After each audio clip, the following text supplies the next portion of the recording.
customer service, human resources, chatbots. That's where you're going to find interactive AI these days. That's because AI is really good at digesting very large, complex documents and then enabling a conversation with the text. Find out more on this episode of Future Proof. The future is here already. It's just not evenly distributed. Yet. Today's world teems with innovation. The nexus of hardware, software, and human ingenuity promises a revolution in possibilities. What does tomorrow look like? Witness Future Proof. The future is here already. It's just not evenly distributed yet. But that's happening right now. You see it with cell phones, for example. You see it with certain kinds of construction, skyscrapers. You look at the new skyscrapers in places like Dubai, in the UAE, and they're just amazing. And that is the forefront of the industry. And it's primarily because they have a lot of money. They want to build some cool buildings. And in the rest of the world, you have older buildings that are still standing, obviously. But I bring in this metaphor just to point out that we are at a very transformative phase or moment in time as human beings, quite frankly, and with technology, of course. It's always out there improving, usually, improving our lives, doing cool things for us. Well, artificial intelligence, it's not new. It's been around for decades, 50, 60 years, if you really push it all the way back even further, depending upon your definition. But in terms of widespread adoption and use, boom, we are in the middle of that first major explosion. And you can thank the folks at OpenAI for sure with their chat GPT, which just blew the doors off. Now, that even isn't all that new. GPT's been around for a number of years now, but this version that they unleashed on the public really opened eyeballs and it forced the game. It was a forcing function. But I have someone on the show today who knows a whole lot about AI and has known a lot about AI for a long, long time. And he taught me a lot about this stuff too. Osama Fayyad, he's got a company, Open Insights, but also he was the chief data officer at a company called Yahoo. Some of you all may remember those guys.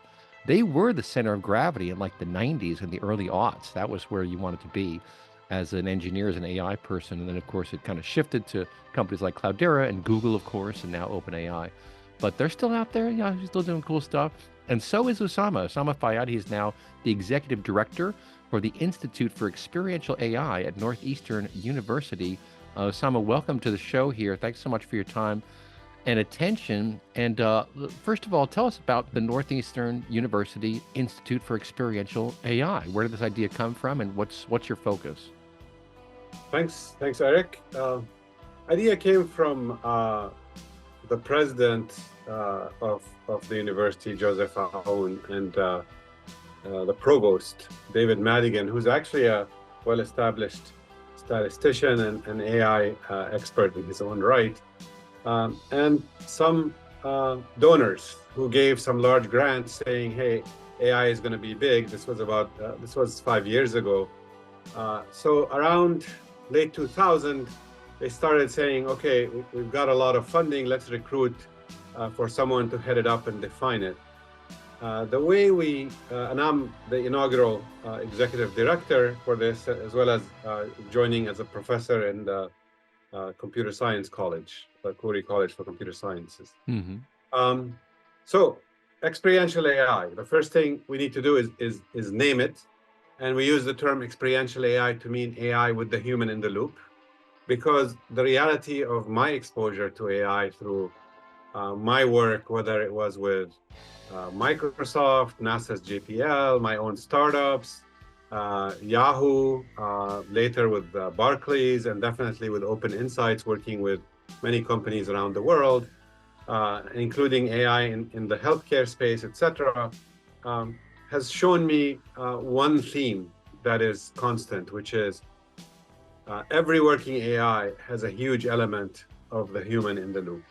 Whether you're talking about the core of the Google search engine, or we're talking about OpenAI and ChatGPT and any of these large language models, a lot of feedback all the time from humans, supplying what AI cannot supply. And we, like you mentioned, we've spent over 7 decades trying to figure out stuff like common sense reasoning. One of the big learning lessons is you only can get that from humans today. You cannot get a machine or an algorithm to provide you that feedback, which is why there's a lot of human in the loop intervention in the operation of AI. Um, the other, and that became a theme, because what it means is you need to think about how AI help human intelligence and how human intelligence helps machine intelligence or AI become a reality. So it's about kind of the collaboration with algorithms and robots and so forth. So that's how we defined it. And then we had to go look for, okay, what are areas that need focus, where as an institute, we can make a large contribution, we can become the leader in certain areas, and quickly identified responsible AI as one big area of focus from a research perspective, defining what it is, how do you do it, how do you do risk assessment, etc. And then we also identified um, kind of what I like to call new generation large language models or new generation generative AI. So how do you reduce this obsession with larger and larger parameters in the model, larger models that can so easily go out of control, start making errors, hallucinating, as Google calls it, or basically are extremely expensive to train, because the more parameters you have, the more, and of course, capital, equipment-wise, the training infrastructure and the inference is. So rather than how can we make models bigger, the question is, how do I get away with the smallest possible large model and enhance it by stuff that we know, prior knowledge? Do I have a knowledge graph about the domain? Do I understand who the people are? Professional graph, a citation graph, etc. It is silly to try to let the AI rediscover from pure data, very deep, very expensive data, what we already know. So can we supplement this? And we call this better together. And then we picked certain areas, and we are seeing better results indeed, qualitatively and quantitatively, when we apply these two things together. Finally, we had to pick kind of areas of focus for applications, which is critical for us. So applications, in my opinion, have been the driver in the developments of AI for the past decade or more. So we looked at applied areas in AI plus health, AI plus life sciences, drug discovery and molecule design and things like that, antibody design.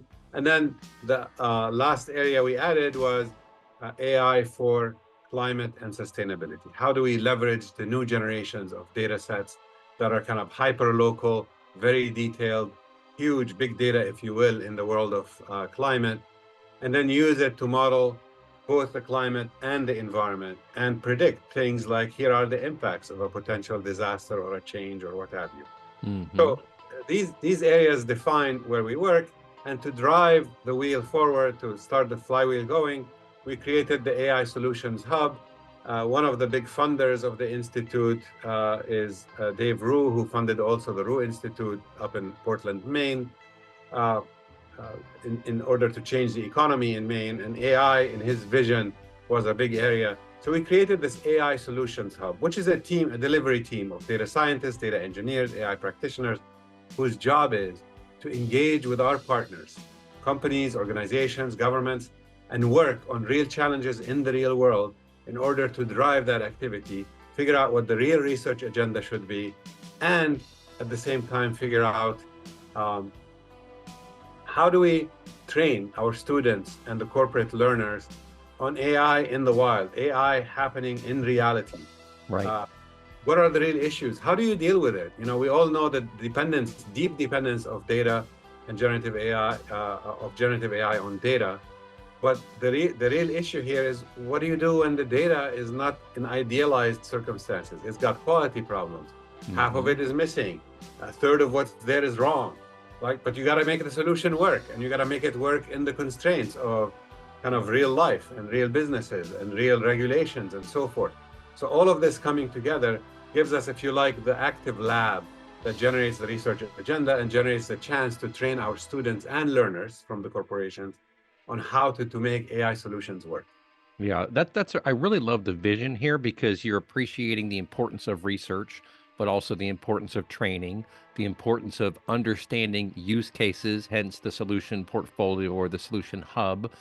And, I want to drive into one key issue here that you brought up because I think it's the most important one to make this stuff enterprise ready and business ready and consumer friendly, which is the truth, right? Yeah. We have one of our regular listeners, Alex Husky, super smart guy. He works for ExxonMobil. He sent me an email. We did an webinar a few weeks ago. He said we cannot allow these large language models to pattern recognize their way to the truth.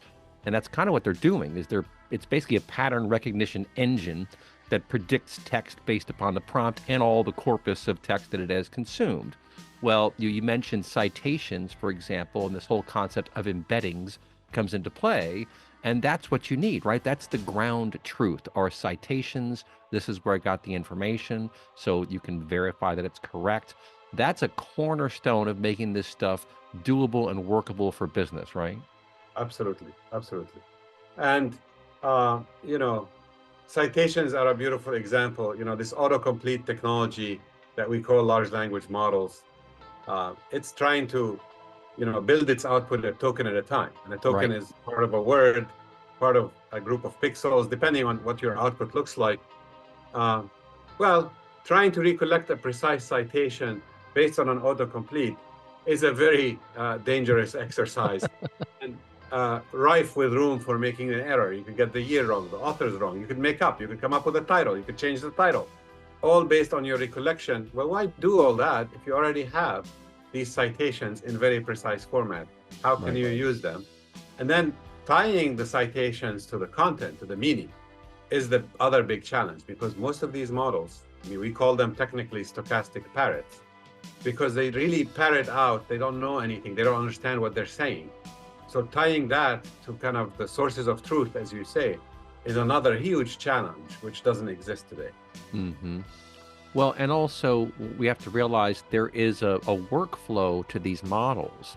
And what I'm learning from folks is you can do one of two things. Basically, you can fine tune your model by embedding your corporate data into the model, so training the model itself on your corporate data. Or the other very common use case is to use a vector database, and that's where you store your embeddings. And so embeddings would be your financial reports for your business, or your training modules, or documents related to some process in your business. You want to populate all that and ideally just use the large language model for its text generative and syntactical knowledge, essentially. So you're using the engine to spin up the words, but the facts, if you will, come from the embeddings. Isn't that the general idea? Yeah, and well, you're touching on some of the more interesting aspects of large language models. So let me start by saying, first of all, no one understands why they work. No one has a good explanation of why a very large model that traditional statistics would tell you should never work because it's over parameterized. It's got too Right. many degrees of freedom. It can fit the data and therefore no chance of learning why it works. That's one interesting mystery, right? That we don't Right. understand. The other mystery is this whole embedding space. Why is it that if I took a group of words or a group of sentences or a group of paragraphs and mapped them into this very large vector space, which is what's called embedding, a bunch of numbers basically, Right. why is it that those embeddings capture something about the domain that allows you to generalize, that allows you to build on knowledge? So that representation is another mystery, Eric, that we have people working on trying to demystify and understand what the heck is going on. Those two aspects are some of the deeper aspects of the technology that represent an academic and research challenge, trying to understand what's going on and how do these models work. Fact is, though, they work. And therefore, how do you best leverage them? And then how do you add these embeddings with the other generative stuff, which is straightforward and well understood, the autocomplete technology, if you like, that kind of takes an input, a prompt, and produces the output. The other thing that I'll mention here, which is the third big mystery in the field, is the prompt themselves. How do you come up with the right prompt? We know there's a super high sensitivity between prompt variations and output variations. So small disturbances of the prompt may produce a completely different answer. Some people claim that, hey, these are the new hot jobs. There was a New York Times and Financial Times articles on this is the highest paid jobs, new hottest jobs. My colleague and a core member of the faculty of the Institute for Experiential AI at Northeastern, Byron Wallace, summarized it very nicely in our recent conference where he said, this is not prompt engineering. This is more like incantations and black magic, right? And you know, you might stumble on the right incantation, you might not. And he has a field of study that has to do with, okay, how do we reduce that dependence? How do we reduce that sensitivity? Because at the end of the day, to make it practical and useful, you can't have this huge variation and kind of weird stuff. And he says incantations because sometimes prefixes to prompts that you and I might think have nothing to do with it, end up being very useful to guide the model to the right space. So it's people are adding weird stuff in the front and in the end of a prompt just to make it work right. And that is not a science, that is not engineering. We gotta figure this out.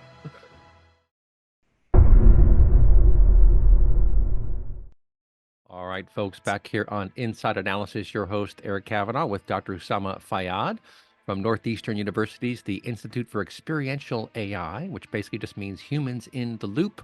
Humans are really important. Even with self-driving cars, you have to give correction to the vehicle. I've actually driven a couple of these now, and it's kind of freaky when it starts taking the wheel from you and like, whoa, what are you doing? I didn't even know it was self-driving. It was a rental car. I'm like, oh, what's going on here? Oh, okay, it's taking over for me and saying you shouldn't be doing something. We're getting there. It's, I mean, thanks to innovations, thanks to Elon Musk and Tesla and all these innovations those folks are doing. Pretty cool stuff. But Dr. Fayyad, we wanted to dive into the critical success factors. And one absolutely positively is the data. I keep cautioning people, and we're going to probably dive into this more in our own business of consulting with organizations. Be very careful how you train your models. You want to train your model on your data. You want to give it curated, trusted data. You don't want to just point it at whatever information system you have, because there's a bunch of junk in there. And anyone who's ever done a data quality initiative knows that if you get an executive who doesn't believe the data is crap, just show them, just open up any database and point to any corner of it, and you'll find some problem somewhere. I promise. It's just everywhere. Whether it's data in the wrong fields, data in the wrong format, data that was truncated during some ETL script or something, and it's just everywhere. There's bad data everywhere. So getting the right data is really important. Dr. Fayyad, how do you do that? What do you recommend when people come to you and ask you, what are the best practices? What do you tell them? Yeah, great question. So data is a whole ocean to open up. I mean, there's the collecting the data at quality. There's collecting data at the right level of granularity. So we have spent decades, as you well know, Eric, in the whole area of data warehousing and kind of information systems management and so forth, and data management, thinking about data for use by humans. Now, what the AI has, the AI first companies or the companies who really are using AI today, they have a deeper understanding that, hey, machines need data at a different level. They need high granularity, not necessarily stuff understandable by humans, but every little detail of what happened, every log of every event, every kind of intervention, correction by a human, etc., captured. This is not how most organizations or companies work today. So that is one big shift that needs to happen. The second thing is, if you notice, a lot of the literature and lore in the world of data has to do with structured data. Well, according to Gartner and many others, the majority of data in any organization, in any company, is actually unstructured data. Right. If you actually talk to the IT teams and the technology teams and so forth, they typically only know how to deal with structured data, and then they hit unstructured data, they're stuck. It's That's like right. deer in the headlights. We have to change this dynamic to understand that, hey, we gotta embrace the unstructured data, the text, the images, the video, the audio, interactions in the customer center, all the conversations, and leverage that information properly. And that needs, there exists many good tools out there. Most of them also, fortunately, are in the open source, which is something I'm very big fan of. But you can put these things together in solutions that work for businesses. And this is something we're very passionate about. How do we partner to figure out how we help our partners figure out how to approach an area, how to capture the data, etc. Now, that leads me to another very, very important data that's information or aspect that's very related to data, which is kind of many companies out there think that all we have to do is wait for Microsoft or OpenAI or whoever to refine their models so that they can meet our needs. What happens then is you become users of the technology. You don't have your own private language model. You don't have the ability to capture all these corrections. You mentioned corrections when you're driving, right? Well, it's great to intervene and correct, but if you don't capture that correction, the context for that correction, why you made that correction, your model is never going to benefit from it unless you're willing to share it back with the company who's providing this public utility, this Right. large language model. Often this information is sensitive, it's proprietary. I argue it's one of the most valuable sources of IP that Right. any company operating in any space has, which is kind of the secret sauce. How do our processes work? Where Right. do we intervene? Why do we fix? What is our way of doing things? Today, companies let all of that go into the exhaust by never capturing it. In reality, you need to be able to not just capture it, but feed it back. And feeding it back leads us to another whole interesting area, which means you really need to have your own private language model. That's right. That model can't be too huge, like the likes of OpenAI or ChatGPT or any of these. It has to be as small as possible to maintain its stability, to maintain its maintainability and its reliability and so forth. But it needs to get feedback. So you need to be able to capture all that feedback, all those corrections, and feed them right back and retrain that language model in an affordable way to maintain your own IP, your own knowledge, and so forth.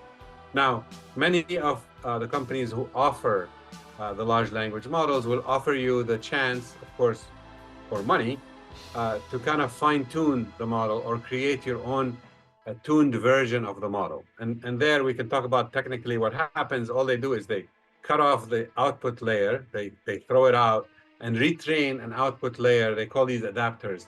That is kind of fine-tuned Right. just to your problem and on your feedback.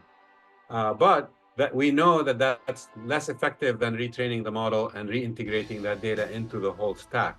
Right. So coming up with a large language model, your own private language model, is not impossible. It is very doable. Many tools are available out there, whether you're talking Falcon, which came from Abu Dhabi, or Llama, Llama 2, I'm a big fan of at Facebook or Meta, because they actually, not only did they make it open source, they gave a commercial open source license. So companies. Right.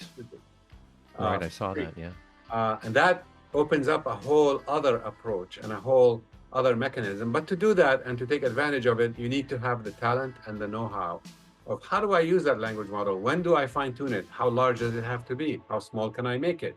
All of these questions are the kinds of questions we partner with companies on kind of answering and figure out what is the right approach here in this very, very confusing, and I might add, fast evolving space. I mean, I try to keep up, and I am challenged, right? Every week, every month, there's new innovations, new ways of doing things. Somebody's scrapping something old and saying, it didn't work, actually. It was a part of the system, but now we got to do something completely new. All good, all healthy, but it's a challenge to keep up with the latest, greatest, and the right best practice of how to use it. Yeah. To start with, I just want to remind everybody that data that you're letting go into the exhaust by not capturing it systematically, that is gold. That is Yeah. actually more valuable than gold. It's not just oil, it's more valuable than gold. And you're letting it go out in the exhaust and losing all that IP that your teams, your employees are working on day in, day out in keeping operations going. Yeah. Well, I just, as you were talking, I thought of an interesting metaphor here, and I'll throw it at you. I think you'll find it interesting. So think about language and feeding a dictionary of English to something like one of these large language models. You feed it the dictionary, it knows all the different words, but people don't talk the way they write. And people don't talk the way dictionaries are written necessarily. There's a lot of slang, there are lots of expressions, idioms, all these different things that don't fit neatly into the definitions of words, but it's how you actually speak when you're talking to someone. And that's the unstructured data, really, or that's the unstructured syntax almost of how people actually interact with words on the phone, in person, in certain cultures and in certain regions. And so if you don't absorb that, that contextual information, your engine will never speak like a normal person does, right? So this is the nuance you have to appreciate, is that what's on paper often is very different in the spoken word. What do you think? Absolutely, and it's critical in many applications. Actually, I would argue in most of them. If you're dealing with conversational AI, if you're dealing with humans, whether you're doing it for marketing purposes, whether you're doing it for customer service, whether you're doing it for predictive maintenance, and it's not only kind of the idiom or kind of how the public or the customer speak. It's often the culture within the company. Your engineering team has their own terminology where they use certain terms. If you Right. look them up in the Right. dictionary, they mean something completely Right. different, but they're used in the company to mean a certain That's funny. aspect of a process, a certain aspect of a system. Learning all of that and making it work in the right context is a real interesting challenge. And it's very possible. I mean, that's why I describe it as gold or more valuable than gold, because it contains all these instances and it gives you the keys to allowing these systems to have the bigger and correct impact on how you do acceleration, how you do automation, how do you leverage generative AI to kind of give you that unique competitive advantage out there. I've Hmm. experienced it personally in healthcare, right? If you're in an operating room or in an X-ray room or in an imaging center, the language being used is completely different than what's being used in uh, uh, uh, a pathology lab or uh, a practice for physical therapy or what have you. So all of these things, all of these aspects are important. What context do you use the words in, what they mean, new meanings that are not available in the dictionary, all of that is Right. so important and so critical, technically That's right. and socially and marketing wise. Yeah. Well, and there's also tone of voice. And I remember going all the way back to like third grade or something. Our teacher asked us a question and it stumped all of us. And I thought about it later. I was like, oh, tone of voice. That's what he was talking about. You can say something and mean it honestly, or you can say it sarcastically. And usually it's the tone of voice and the context that will tip off a human being. But it's going to be harder for a machine to understand that. But not if it has the intonation, not if you capture the audio and it can kind of pick up on that sort of thing. But these are the sort of deeply understood aspects of communication that we just know as grown-ups, that we've learned over time. I mean, I remember, and this is funny, but probably most people don't remember this, but I remember the first time I really experienced sarcasm, because I was like 2 or 3 or something, and I'd spilled milk, and my mother, and I knew it was a problem. I was like, oh no, this is bad. And my mother looked at me, she goes, well, that's just great. And I was like, hold on. I know that great is good, but that tone is not good. What's happening here? And I was really befuddled as a child, but that was my first experience with sarcasm, right? I'll give you, Eric, here, you're touching on one of the biggest challenges that, for example, search engines today face, which are memes, right? Right. You hit a meme on the internet, the search engine thinks it means one thing, reality is it's something completely different. And the only way you catch that, today is human intervention. Search Right. editorial teams saying, wait a second, this shouldn't be in your search result. This is a meme. It means something completely different. It has nothing to do with biology or whatever. It's being used to refer to a group of people or a group of practices or what have you. That's So funny. those are real things that matter a lot. And you have to have mechanisms for catching them. And in a way you can argue that a lot of internal culture of a company's operations team, a company's engineering team, a company's business team, a company's sales team, a company's marketing team is filled with these memes. We don't call them memes, but they are there.